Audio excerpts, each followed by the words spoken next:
उलगुलान एक साहित्यिक चळवळ फेसबुक पेज या पेजचे निर्माते माझे मित्र डॉक्टर सकाराम डाखोरे सर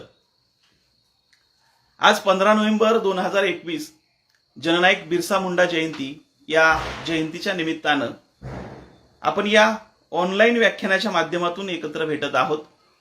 ज्या विषयाची मांडणी आपल्याला आज करायची आहे, मी खरं तर जननायक बिरसा मुंडा यांच्या जीवन कार्यावरती फारसं बोलणार नाही, कारण ते पुस्तकामध्ये बरंचसं लिहिलेलं आहे, त्याच्यावरती इंटरनेटवरती बरीचशी माहिती उपलब्ध आहे आणि जी काही पुस्तकं उपलब्ध आहेत त्या पुस्तकांच्या संदर्भामध्ये तुम्ही विचार केलेला आहे किंवा तुम्ही वाचलेले आहेत, त्याच्यामुळे त्याच्यावरती जास्त फोकस न करता बिरसा मुंडा यांचे जे काही जीवन चरित्र आहे किंवा त्यांची जी काही जीवन प्रेरणा आहेत आणि त्यांनी जीवन जगत असताना कोणती तत्व स्वीकारली आणि त्या तत्वानुसार ते कशा पद्धतीने वागले या अनुषंगाने मी तुमच्याशी चर्चा करणार आहे किंवा बोलणार आहे।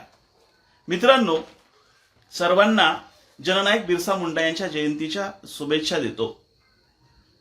जय बिरसा सर्वांना म्हणतो, जय आदिवासी सर्वांना म्हणतो आणि व्याख्यानाची सुरुवात करत असताना माझ्या मनासमोर पहिले काही प्रश्न निर्माण होतात, त्या प्रश्नांबद्दल चर्चा आपल्याशी करतो की जननायक बिरसा मुंडा, वीर बिरसा मुंडा, क्रांतिकारक बिरसा मुंडा, झुंजार सेनानी बिरसा मुंडा, स्वातंत्र्याचा उद्घोष करणारा पहिला क्रांतिकारक बिरसा मुंडा, धरती आबा बिरसा मुंडा आणि भगवान बिरसा मुंडा, अशा अनेक उपाध्या, अनेक बिरुद ज्या माणसाला लाभली आणि तीही अगदी वयाच्या 24-25 वर्षामध्ये।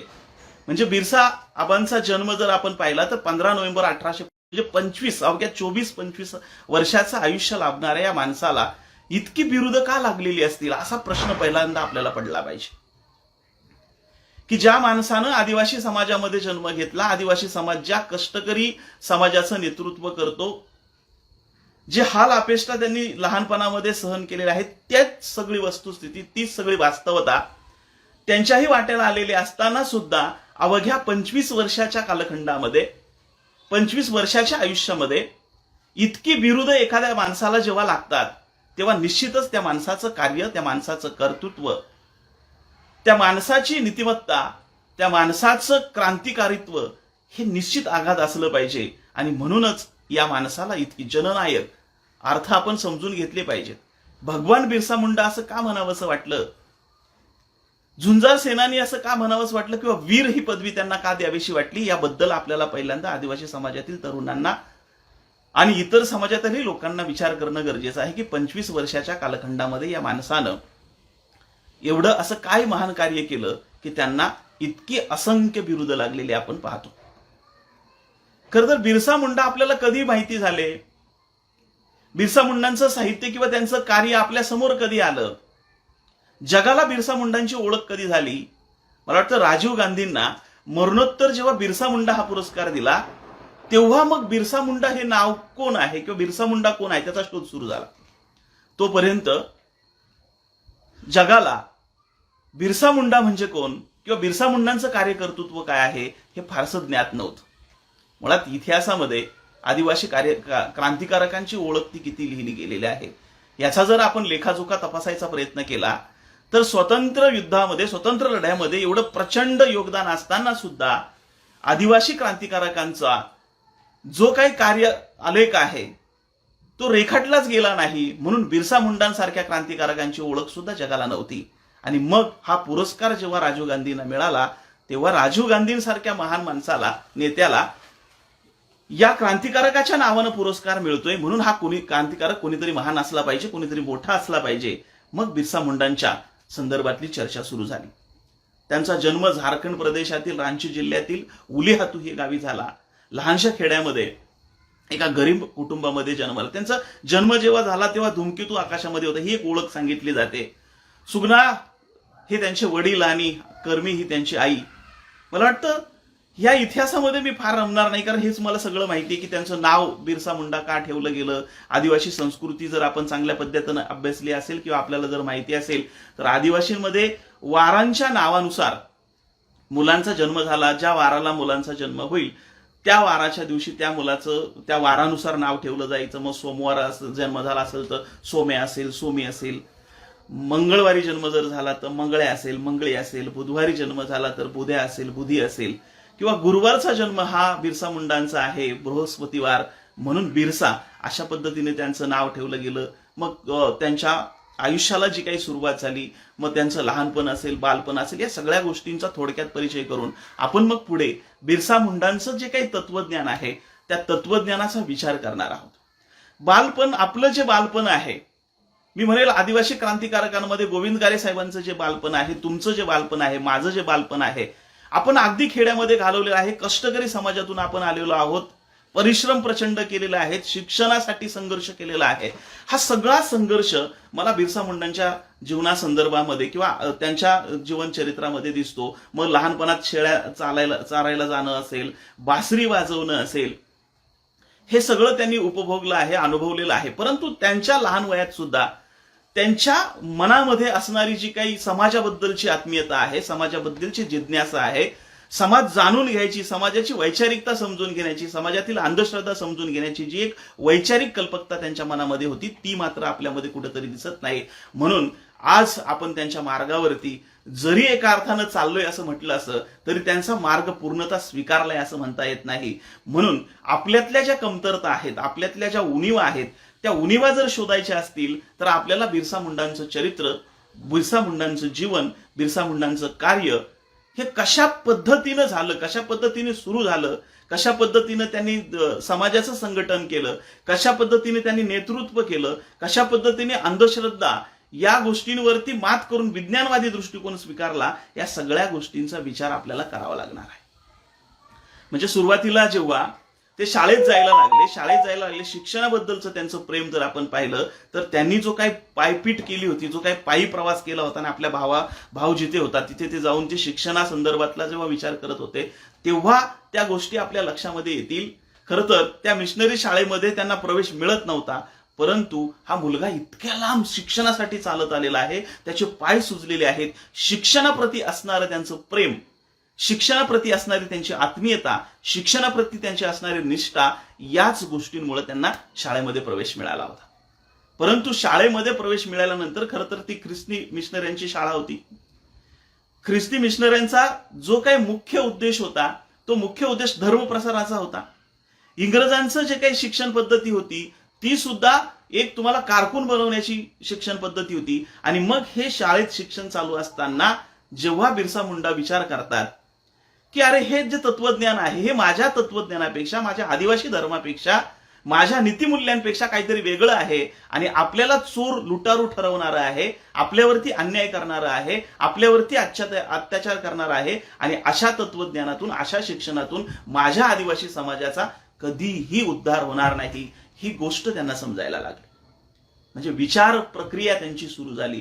म्हणून मला असं वाटतं की बिरसा धर्म म्हणजे काय, जल जंगल जमीन याविषयी बिरसाने नक्की काय भूमिका घेतल्या.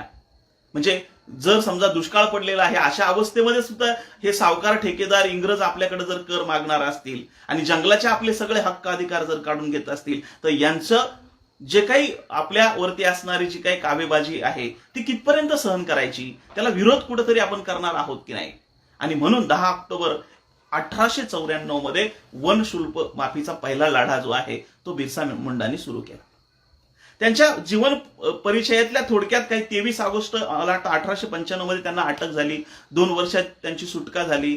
परत जनतेमध्ये जो काही असंतोष निर्माण झाला, त्याच्यानंतर पुन्हा 9 जानेवारी 1900 मध्ये डोंबारी येथे जी काही सभा चालू असताना इंग्रजांनी जो काही अमानुष हत्याकांड घेतला, जालियनवाला बाग हत्याकांडाशी त्याची तुलना करता येईल. आणि गोळीबाराला विरोध काय, तर आमचा दगडगोट्यांचा विरोध होता. ह्या सगळ्या गोष्टींना आपण विचार करत असताना किंवा याची मांडणी करत असताना मला वाटतं 3 फेब्रुवारी 1900 मध्ये फितुरी झाली आणि सोकियांनीच त्यांना त्यांचा ठाव ठिकाणा सांगितला आणि त्यांना अटक झाली. 20 मे रोजी तुरुंगात असताना त्यांनी अन्नत्याग केला आणि 9 जून 1900 मध्ये त्यांचा मृत्यू झाला. हा एक ओझरता त्यांचा आयुष्यक्रम मी तुमच्या समोर मांडण्याचा प्रयत्न केला. मला ज्या विषयावरती मुख्यतः तुमच्याशी बोलायचं आहे तो विषय थोडासा वेगळा आहे की ह्या गोष्टी तुम्हाला पुस्तकामध्ये पाहायला मिळतील, वाचायला मिळतील, म्हणून मी त्याच्याबद्दल फारसं जास्त बोलत नाही. मला तुमच्या समोर आजच्या जीवनामध्ये वावरत असताना, जगत असताना, आदिवासी समाजाचं नेतृत्व करत असताना, आदिवासी समाजासंदर्भात हिताच्या भूमिका घेत असताना किंवा आदिवासी समाजाचं वास्तव समजून घेत असताना आज आपण काय करणं गरजेचं आहे किंवा कशा पद्धतीनं भूमिका घेणं गरजेचं आहे हे मला त्यांच्या जीवनाच्या तत्वज्ञानामधून आपल्या समोर मांडायचं आहे. म्हणून मी त्यांची जे आयुष्याबद्दलची ओळख जी आहे ती थोडक्यात फक्त तुमच्या समोर ठेवली. अर्थात ती परिपूर्ण नाही किंवा तुटपुंजी आहे हे मला मान्य आहे, परंतु कमी वेळामध्ये जर मला माझे मुद्दे तुमच्यापर्यंत पोहोचवायचे असतील तर निश्चितरित्या मला या भूमिकेवरती किंवा या 4-5 मुद्दे तुमच्या समोर मी ठेवणार आहे त्याच्यावरती जास्त फोकस करायचा आहे. म्हणून मी त्या मुद्द्यांकडे येतो. पहिल्यांदा मी जेव्हा बिरसा मुंडांचं चरित्र वाचतो किंवा त्यांच्या संदर्भातलं जे काही लिखाण इंटरनेटवरती उपलब्ध आहे, पुस्तक रूपात उपलब्ध आहे, ते अभ्यासतो तेव्हा मला असं लक्षात येतं की सर्वसमावेशक अशी भूमिका बिरसा मुंडांच्या या तत्वज्ञानामधून आपल्याला पाहायला मिळते. मग जेव्हा आपण बिरसा मुंडांचं नाव सांगतो, बिरसा मुंडांच्या जयंती साजरी करतो किंवा त्यांच्या नावाचं कौतुक करून लोकांना बिरसा मुंडा किती महान होते हे सांगतो, तेव्हा आपण स्वतःला एक प्रश्न विचारला पाहिजे की आपण जेव्हा चळवळीचं नेतृत्व करतो किंवा आपण जेव्हा चळवळीमध्ये काम करतो तेव्हा आपली आदिवासी समाज म्हणून आपली सर्वसमावेशक भूमिका आहे का, जी बिरसा मुंडांनी त्यांच्या कार्यकर्तृत्वामध्ये आपल्याला सगळ्यांना बरोबरीने जवळ घेणं, सगळ्यांना एकत्र करणं, मुळात आपला लढा कुणाविरोधात आहे हे लोकांना समजून सांगणं, आपल्याला कुणाच्या विरोधात लढायचं आहे, सोकियांविरोधातच लढायचं आहे की आपल्यावरती अन्याय अत्याचार करणारा जो काही समाज आहे त्या समाजाविरोधात लढायचं आहे, ह्या भूमिका आपल्या स्पष्ट असल्या पाहिजेत. आपल्याला संस्कृती टिकवायची आहे, संस्कृतीचं संवर्धन करायचं आहे, अशा अनेक गोष्टी आपण फक्त म्हणतो, परंतु मुळात त्याच्या खोलात जाऊन जेव्हा आपण विचार करतो तेव्हा संस्कृती म्हणजे काय आणि ती टिकवायची कशी या गोष्टीचं तरी गणित आपल्याला समजलंय का असं कधी कधी मला वाटायला लागतं. हल्ली आपण आदिवासी संस्कृती टिकली पाहिजे, ती टिकवली पाहिजे, तिचं संवर्धन झालं पाहिजे, तिचं जतन झालं पाहिजे, आपण त्या विचारानं वागलं पाहिजे असं आपण म्हणतो. आणि हल्लीच्या तरुणांमध्ये जी काही आक्रमकता दिसते आणि ती आक्रमकता आपण इतरांच्या वरती लादण्याचा प्रयत्न करतो आणि एका दिवसामध्ये जे काही वास्तव आपल्याला जे समजलेलं आहे ते अगदीच लगेच दुसऱ्याला समजावं अशी अपेक्षा करणं थोडंसं चुकीचं मला कुठंतरी वाटतं. कारण आपल्याला सुद्धा आदिवासी संस्कृती समजायला, आदिवासी विचारधारा समजायला काही दिवस गेले. आपलं वाचन झालं, आपलं शिक्षण झालं, आपल्याला आचरणात त्या गोष्टी आपण आणायला लागलो, आपल्याला कळायला लागलं आणि मग अरे यस ही आदिवासी संस्कृती आहे आपल्याला समजायला लागलं. आणि आपल्याला असं वाटतं आपल्याला जी समजलेली संस्कृती आहे ती एका सेकंदामध्ये दुसऱ्या माणसाला लगेच समजावी आणि त्यांनी सुद्धा तशा पद्धतीनं वागावं. असं मित्रांनो होणार नाही. आपण आक्रमक भूमिका घेऊन जर आपली संस्कृती कशी आहे हे लादण्याचा आपल्या समाज बांधवांवरती प्रयत्न जर केला तर मला असं वाटतं की ते कुठंतरी चुकीचं ठरेल ना आपल्यापासून लोक दूर जातील. म्हणून हळूहळू त्यांना पटवून देणं ही गरजेची भूमिका आहे आपली. म्हणजे अगदीच उदाहरणासह सांगायचं झालं तर आपण म्हणतो रावण हा आपला आहे, हे एका वाक्यात सांगून चालेल का? रावणाबद्दल आपण अभ्यास केला पाहिजे. रावण कसा आपल्या संस्कृतीचं प्रतिनिधित्व करतो हे सोप्या भाषेमध्ये आपल्या जनसमाजातील माणसांना सांगितलं पाहिजे. आजपर्यंत इतर गोष्टींमधनं, रामायणामधनं, महाभारतामधनं, टीव्हीवरनं, पुस्तकावरनं, वेगवेगळ्या सण साजऱ्या करण्याच्या पद्धतीवरनं रावणाला विलनच्या भूमिकेमध्ये उभं केलेलं होतं. ते आदिवासी समाजाने पाहिलेलं आहे, ते आपल्या बांधवांनी पाहिलेलं आहे. आणि हे पाहत असताना एका दिवसामध्ये आपण त्यांना हिरो आहेत असं जर म्हटलं तर लोक ते स्वीकारणार नाहीत. म्हणून आपल्याला स्वतःला आधी रावणाचा व्यवस्थितरित्या अभ्यास करता येईल, करावा लागेल. आणि तो कशा पद्धतीनं चुकीचा ठरवला. एक महान राजा असताना, त्याचं एवढं कार्यकर्तृत्व असताना, त्याची वैचारिकता, त्याची नीतिमत्ता ह्या सगळ्या गोष्टी लोकांना पटवून द्यावे लागतील. त्याच्यासाठी सोप्या भाषेमध्ये आपल्याला अभ्यासपूर्ण मांडणी करून आपल्याला लोकांपर्यंत ती गोष्ट पोहोचवावी लागेल. फक्त संस्कृती टिकवायची, पण ती कशा पद्धतीने टिकवायची याच्या संदर्भातले मुद्देसूद मांडणी आपल्याला करावी लागेल. आता बरेचसे लोक अजून एक चुकीचा गैरसमज पसरवतात, तो असा की आपल्याला संस्कृती का टिकवायची तर आपलं आरक्षण टिकलं पाहिजे. मला वाटतं ही भूमिका 100% चुकीची. तर आरक्षण टिकावं म्हणूनच फक्त संस्कृती टिकवायची का हा एक मुद्दा मला महत्वाचा वाटत नाही. आपली संस्कृती महान आहे. आपल्या संस्कृतीमध्ये जगाला तारण्याची जी काही भूमिका आहे ती भूमिका आपल्या संस्कृतीमध्ये मांडलेली आहे. सर्वसमावेशक अशी आपली संस्कृती आहे. निसर्गाला जवळ करणारी आपली संस्कृती आहे. समता मानणारी आपली संस्कृती आहे. आणि म्हणून ती संस्कृती टिकली पाहिजे. ती संस्कृती टिकली की आरक्षण आपोआप टिकणार आहे. परंतु आरक्षण टिकलं पाहिजे म्हणून जर संस्कृती जर आपण टिकवण्याची भाषा करत असू तर हा स्वार्थ आहे. आणि हा आपल्याला आपल्या इथून येणाऱ्या पुढच्या पिढींना समजून सांगता आला पाहिजे.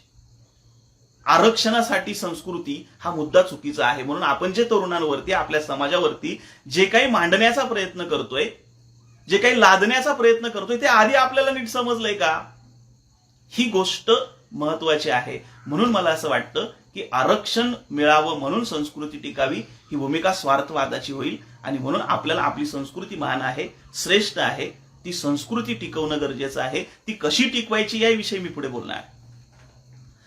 दुसऱ्या मुद्द्याकडे जात असताना मला असं वाटतं की प्रतिनिधित्व करणं हे आबांनी आपल्याला शिकवलं. जननायक असा शब्द आपण बऱ्याच वेळा त्यांच्या पुढे वापरतो किंवा विरुद्ध म्हणून वापरतो. जन म्हणजे जनता, समाज, आणि नायक म्हणजे नेतृत्व करणारा. आपण आदिवासी समाजामध्ये आता नेतृत्व करणारे बरेच झाले, परंतु नेतृत्व करत असताना कोणती विचारधारा आपण घेतोय, कोणत्या विचारधारेचं वाहक आपण बनतोय, आपल्याला धरती आबांनी सांगितलेली विचारधारा आपण पुढे घेऊन नेतृत्व करतोय की आपल्या आजूबाजूला असणारं जे काही राजकीय गोंधळाचं वातावरण आहे त्याच्यातून आपला कुठेतरी स्वार्थ पाहून त्यांच्या पाठीमागे आपली विचारधारा पळवत नेतोय. या गोष्टीचा कुठेतरी विचार केला पाहिजे. आपल्याला स्वतःला प्रतिनिधित्व करायचंय आणि ते प्रतिनिधित्व करत असताना आपल्या विचारांच्या, आपल्या संस्कृतीची जी काही नाळ आहे ती आपल्या विचारांमध्ये असली पाहिजे आणि मग तिथून पुढे आपण ते प्रतिनिधित्व केले पाहिजे. दुसऱ्यांच्या विचारांचे वाहक तर आपण होत नाही ना, ही गोष्ट लक्षात ठेवली पाहिजे. म्हणजे अगदी इंग्रजांच्या येण्याच्या कालखंडापासून तर आजपर्यंत कोणीतरी आपल्या मस्तकाचं सगळा ताबा घेऊन ठेवलेला आहे आणि तो जशा पद्धतीने विचार प्रक्रिया करतो, जशा पद्धतीने सांगतो, तशा पद्धतीने जर आपण वागण्याचा प्रयत्न केला तर मात्र आपली पुढचं जे काही अस्तित्व आहे ते अस्तित्व 100% धोक्यात आहे. म्हणून आपल्याला स्वतःला प्रतिनिधित्व करता आलं पाहिजे आणि आपल्या समाजाचं नायक होत असताना सर्वसमावेशक भूमिका आपल्याला घेता आली पाहिजे. हे महत्वाचे 2 मुद्दे त्यांच्या विचारातून, त्यांच्या चिंतनातून, त्यांच्या वरती जे काही लिखाण उपलब्ध आहे त्याच्यातून वाचत असताना मला समोर आले. म्हणून हे प्रथमतः हे 2 मुद्दे तुमच्या समोर मला मांडावेसे वाटले. तिसरा महत्वाचा मुद्दा मला प्रकर्षाने मांडावासा वाटतो तो म्हणजे धरती आबा बिरसा मुंडा यांच्याकडे असणारी विज्ञानवादी दृष्टी. तुम्ही जेव्हा त्यांच्यावरती असणारं लिखाण वाचता तेव्हा तुमच्या लक्षात येतं की अंधश्रद्धेला कुठेही खतपाणी घातलेलं आपल्याला बिरसा आबांनी दिसत नाही. म्हणजे त्या कालखंडामध्ये 1875चा कालखंड असेल किंवा त्यांना जो मिळालेला कालखंड आहे त्या कालखंडामध्ये अंधश्रद्धा अगदी बोकाळलेली होती. अंधश्रद्धेने सगळेच समाज पोखरलेले असताना त्या काळामध्ये आदिवासी समाजामध्ये जन्मणारा, बासरी वाजवणारा, शेळ्या मेंढ्यांच्या पाठीमागे फिरणारा हा एक तरुण मुलगा तो अंधश्रद्धेला विरोध करतो. म्हणजे प्रचंड विज्ञानवादी असणारा हा व्यक्ती जगाच्या काळाच्या किती पुढे होता ही गोष्ट आपल्या लक्षात येते. त्याचं उदाहरण जर सांगायचं झालं तर जेव्हा दुष्काळ पडलेला होता, लोकांना खायला अन्नधान्य नव्हतं आणि अशा अवस्थेमध्ये इतर समाजाबरोबर आदिवासी समाज सुद्धा अंधश्रद्धेने पोखरलेला होता.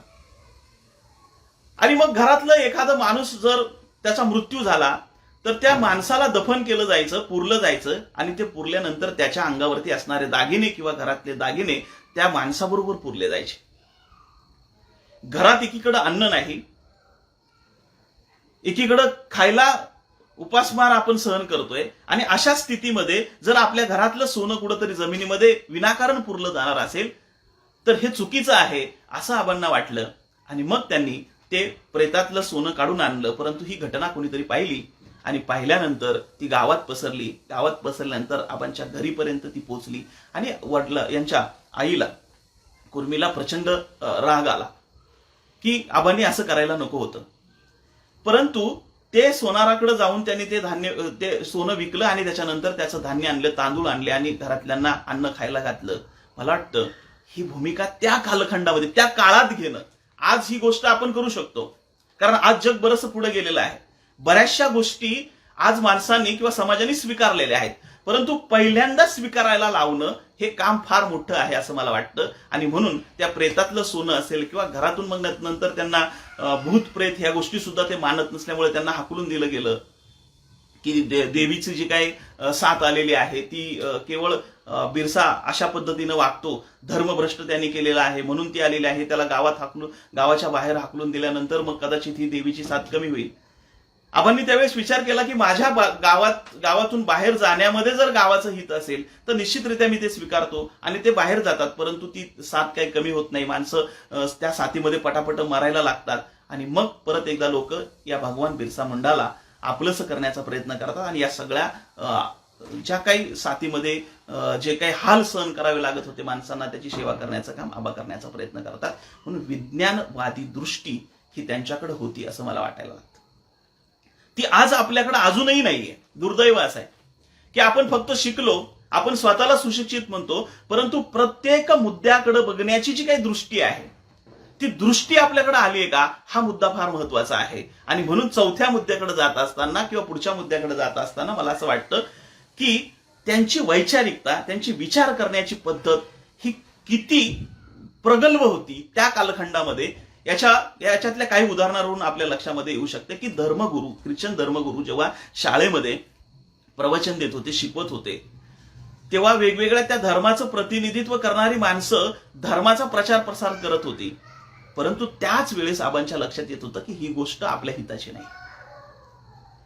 आपले शत्रू कोण आहेत? जमीनदार आहे, ठेकेदार आहे, इंग्रज आहे, सावकार आहे. हे त्याच काळामध्ये त्यांना समजत होतं. म्हणजे एखादा प्रसंग आपल्या समोर घडत असताना त्या प्रसंगाबद्दल विचार कशा पद्धतीने आपण करायला हवा, तो प्रसंग घडत असताना, तो समजून घेत असताना आपल्या हिताचा आहे की अहिताचा आहे ही गोष्ट आपल्याला समजली पाहिजे. आदिवासींनी शिक्षण घेतलं पाहिजे असे बिरसा का म्हणत होते, किंवा तेव्हापासूनचे सगळेच क्रांतिकारक का म्हणत होते, किंवा आजही का म्हटलं जातं, त्याच्या पाठीमागची जी काही गोम आहे ती याच्यात आहे असं मला वाटतं.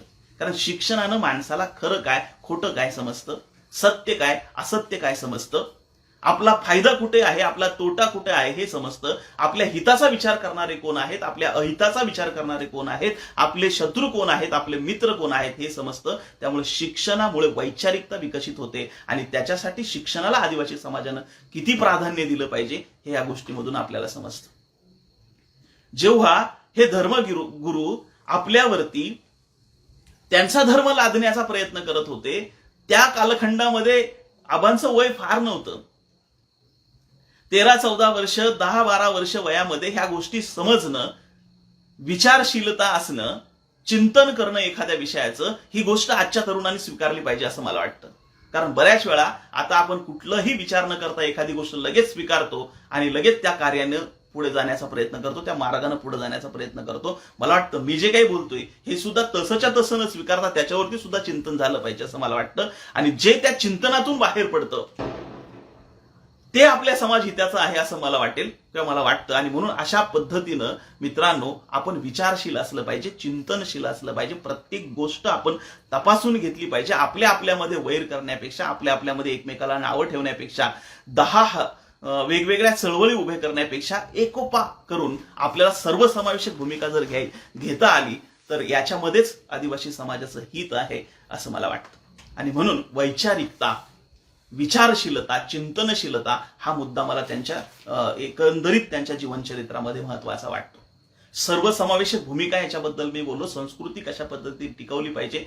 जे काही तरुण आक्रमक होतात ते आक्रमक न होता साध्या पद्धतीनं आपल्याच आदिवासी बांधवांना आपल्याला समजून सांगितलं पाहिजे. संस्कृती टिकवायची म्हणजे काय. बरेच बहादर असे म्हणतात की आपल्या संस्कृतीमध्ये दारू पिणं हे आपल्या संस्कृतीचं एक लक्षण आहे, मग आतापर्यंत आपण त्याच गोष्टी केल्या पाहिजेत. परंतु दारूमुळं काय काय वाटोळं झालं समाजाचं हे आपण सगळे पाहतोय. आबांनी सुद्धा दारू बंदी केली होती त्या कालखंडामध्ये, कारण दारू विकणारे सगळे ठेकेदार होते.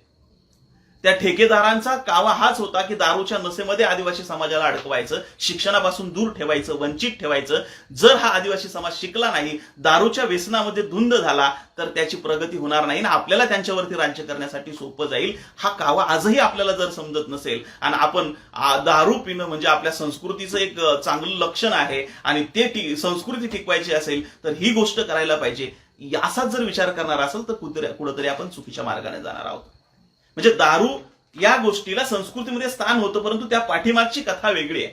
तुम्ही त्याच्या खोलात जाऊन विचार करा. जेव्हा मोहाचं जे काही झाड आहे त्या झाडाच्या सानिध्यामध्ये एक पक्षी येतो, त्या फुलाचं जे काही वास सुगंध, आणि तो मोहून जातो. मग त्याला तो आनंद वाटतो, तो त्याच्यात धुंद होतो. तिथून दारूची निर्मिती झालेली आपल्याला पाहायला मिळते. परंतु त्या कालखंडामध्ये निर्माण झालेली दारू ही खरंच निसर्गाचा अर्क होता. फुलांपासनं त्याचा जो हे आहे तो आता नवसागर अनेक रसायनं त्याच्यामध्ये टाकून जी काही दारू तुमच्यापर्यंत येते ती निश्चितरित्या तुम्हाला घातक आहे. आणि म्हणून व्यापक दृष्टिकोन, वैचारिकता या गोष्टीचा जेव्हा आपण उहापोह करण्याचा प्रयत्न करतो तेव्हा मला असं वाटतं की या बारीक सारीक गोष्टी आपल्याला समजल्या पाहिजे.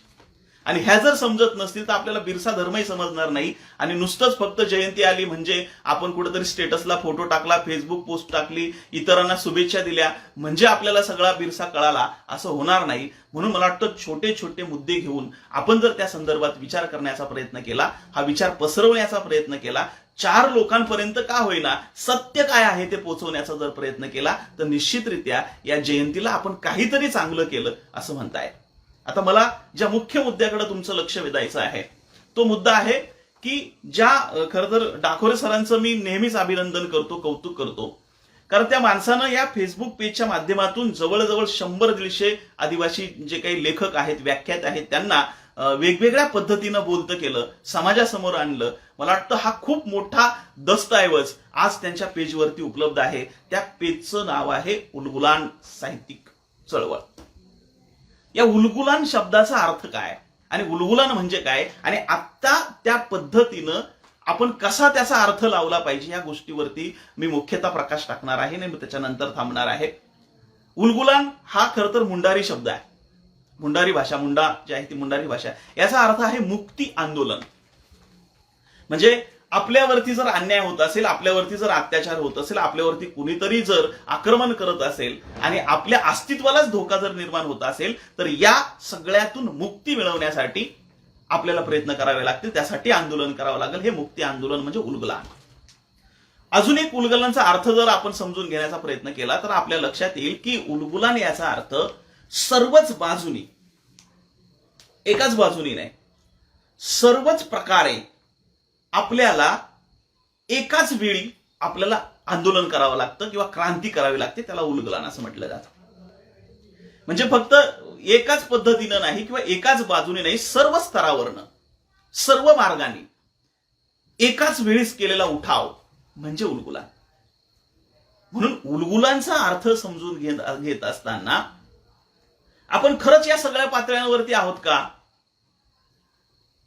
मग शैक्षणिक पातळी असेल, राजकीय असेल, सामाजिक असेल, आर्थिक असेल, वैचारिक असेल, या सगळ्याच पातळ्यांवरती आपण उठाव करतोय का, आंदोलन करतोय का, समजून घेतोय का, आणि कशा पद्धतीनं आपल्याला पुढे मार्गक्रमण करायचा आहे याची काही रूपरेषा आखतोय का, या गोष्टींचा विचार आपल्याला करावा लागणार आहे. त्या कालखंडामध्ये उलगुलानचा नारा देत असताना भगवान बिरसा मुंडांनी दगडगोट्यांचा वापर केला. इंग्रजांकडे बंदुका होत्या, लाठ्या काठ्यांचा वापर केला. परंतु मित्रांनो, आता बंदुका, लाठ्या काठ्या, तलवारी आणि दगडगोटे यांनी आपल्याला उलगुलान करता येणार नाही. काळ बदलला आहे, समाज बदललेला आहे, परिस्थिती बदललेली आहे, माध्यमं बदललेली आहेत, विचार करण्याची प्रक्रिया बदललेली आहे, समाज थोडाफार का होईना शिक्षित झालेला आहे. तर आता मात्र आपल्याला उलगुलान वेगळ्या पद्धतीनं करावं लागणार आहे. आता आपली लढाई आहे विचारांची लढाई, पेनाची लढाई. आपल्याला आता पेन चालवावं लागणार आहे, लेखणी चालवावी लागणार आहे.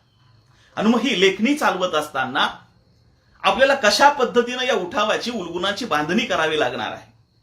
मला वाटतं प्रत्येक जण आपापल्या पद्धतीनं काम करत असताना त्याच्या कामामध्ये आडकाठी निर्माण करण्यापेक्षा आपलं एक स्वतंत्र अस्तित्व निर्माण केलं आणि एक कुठला तरी भाग आपण घेतला, एक कुठली तरी बाजू आपण घेतली, एक कुठला तरी विषय आपण घेतला, तर त्या विषयाच्या अनुषंगाने आपल्याला पुढे जात आहे. म्हणजे मी मुद्दामून डाकोरे सरांचं कौतुक का करतो यासाठी, तर त्यांनी हजारो विचार लोकांपर्यंत पोहोचवण्याचं काम केलं. मग ते व्याख्यानाच्या माध्यमातून असतील, इतर उपक्रमांच्या माध्यमातून असतील, अनेक समाजातून असणाऱ्या ज्या काही चळवळी आहेत त्या चळवळी वेगवेगळ्या पद्धतीनं काम करतात. परंतु त्यांचं ध्येय उद्दिष्ट जर एक असेल तर मला वाटतं या सगळ्यांनी एकत्र येणं, या सगळ्यांनी एकोप्याने काम करणं आणि मग सगळ्याच पातळ्यांवरती असणारं जे काही उलगुलान आहे ते उलगुलान जर झालं तर निश्चितरित्या आदिवासी समाजाचं पुढचं जे काही भवितव्य आहे, अस्तित्व आहे.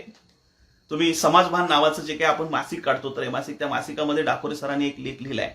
इतका सुंदर लेख आहे की त्याच्यामध्ये जो 32 ते 38 मला वाटतं काहीतरी आदिवासी संस्कृती टिकवण्यासाठी समाजामध्ये परिवर्तन घडवून आणण्यासाठी आपल्याला काय करावं लागेल हे त्यांनी अतिशय सुंदर पद्धतीने त्याच्यामध्ये मांडलेलं आहे. ते वाचल्यानंतर आपल्या लक्षामध्ये येऊ शकतं की आपली संस्कृती जर टिकवायची असेल तर आपल्याला काय करावं लागणार आहे.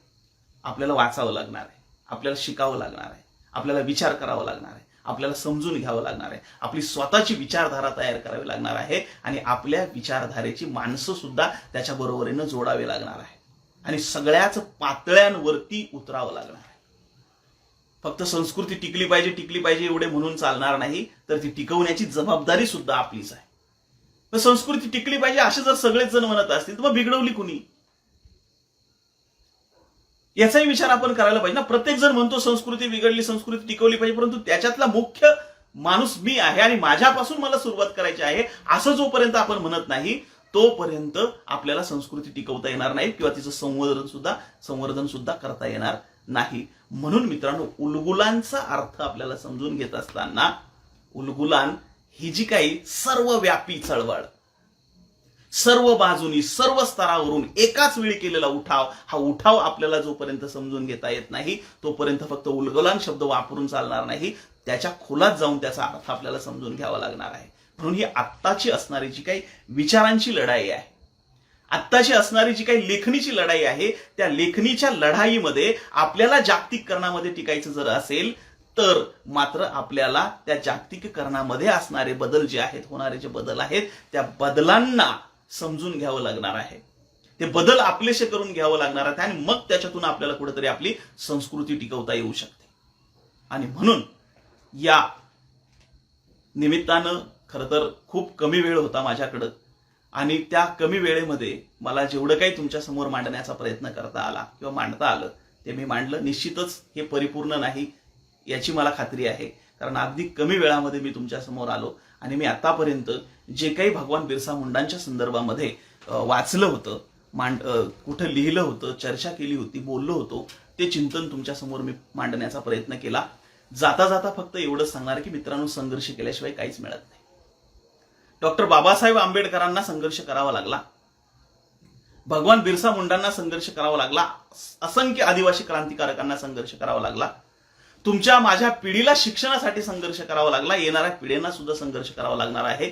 आणि जोपर्यंत आपण संघर्ष करत नाही तोपर्यंत आपल्या हातात फुकट कुणी काहीही देणार नाही. मग कशा पद्धतीने आपल्याला समाज हितासाठी कार्य करता येईल, तर मला वाटतं तुम्हाला जे काही माहिती आहे समाजाबद्दलचं, क्रांतिकारकांबद्दलचं, ते तुम्ही बोलायला सुरुवात करा. व्याख्यानाच्या माध्यमातून लोकांना सांगायला सुरुवात करा.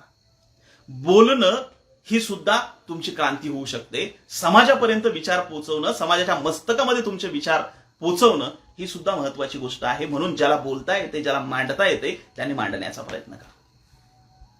पुढची गोष्ट महत्वाची आहे की ज्याला बोलता येत नाही परंतु ज्याच्याकडे विचार आहेत, प्रगल्भता आहे, संस्कृतीची ओळख आहे, विचारांची जाणीव आहे, अशा लोकांनी लिहायला सुरुवात करा. तुमचं लिखाण लोकांपर्यंत पोहोचल, लोक वाचतील, लोकांना कळेल आपली संस्कृती काय आहे आणि आपल्या संस्कृतीचं संवर्धन नक्की कशा पद्धतीने केलं पाहिजे. म्हणून तुम्ही बोला, संघर्ष करा, रस्त्यावरती उतरून मिळून संघर्ष करा. परंतु संघर्ष करणं जमत नसेल तुम्हाला तर व्याख्यानाच्या माध्यमातून बोलायला सुरुवात करा. बोलणंही जमत नसेल तर लिहायला सुरुवात करा. आणि लिहिणंही जमत नसेल, संघर्ष करणं जमत नसेल, रस्त्यावरती उतरणं जमत नसेल, आंदोलन करणं जमत नसेल तर लिहायला सुरुवात करा, बोलायला सुरुवात करा असं मी म्हणतोय. आणि या तिन्ही गोष्टी जर तुम्हाला जमत नसतील तर जे बोलतात, जे लिहितात, जे संघर्ष करतात, जे रस्त्यावरती उतरतात, त्यांना साथ देण्याचा प्रयत्न करा. कारण ते तुमच्या वाटेची लढाई लढतात. त्यांना प्रेरणा देण्याचा प्रयत्न करा, त्यांना बळ देण्याचा प्रयत्न करा, त्यांच्या पाठीमागं खंबीरपणे उभे राहा. आणि मित्रांनो, माझी हात जोडून विनंती असेल तुम्हाला की एवढंही जरी करता नाही आलं, साथही जरी देता नाही आली, तर एक मात्र करू नका की जे लढतात, जे संघर्ष करतात, जे बोलतात, जे लिहितात, त्यांचं मनोबल तरी ढासळू नका, त्यांचे पाय तरी खेचू नका. शांत राहा आणि जे करतात त्यांना सलाम जरी केला तरी खूप मोठं कार्य होऊ शकतं.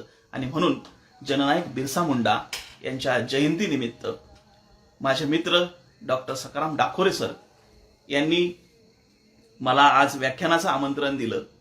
आणि खरं तर अगदी कमी वेळामध्ये मी काही तुमच्यासमोर काही विचार मांडण्याचा प्रयत्न केला. निश्चितरित्या त्याच्यामध्ये त्रुटी असतील, कारण अगदीच कमी वेळामध्ये मी तुमच्यासमोर आलो. त्यामुळं परंतु मला जे सांगायचं होतं हे 5 मुद्दे निश्चित तुमच्यापर्यंत पोहोचले असतील. फक्त त्याचा पुन्हा एकदा उल्लेख करतो आणि मी तुमची रजा घेतो. सर्व समावेशक भूमिका घ्या, प्रतिनिधित्व करण्याचा प्रयत्न करा, विज्ञानवादी दृष्टिकोन स्वीकारा, वैचारिकता वाढवा आणि सगळ्यात महत्वाची गोष्ट म्हणजे उलगुलान या धाग्यानं जोडून राहा. निश्चितरित्या आदिवासी समाजाची प्रगती झाल्याशिवाय राहणार नाही. तुमचे सर्वांचे आभार मानतो. तुम्ही सर्वांनी इतक्या व्यवस्थितरित्या हे सगळं ऐकून घेतलं त्याबद्दल तुमचं मनपूर्वक आभार व्यक्त करतो आणि थांबतो. जय बिरसा, जय आदिवासी.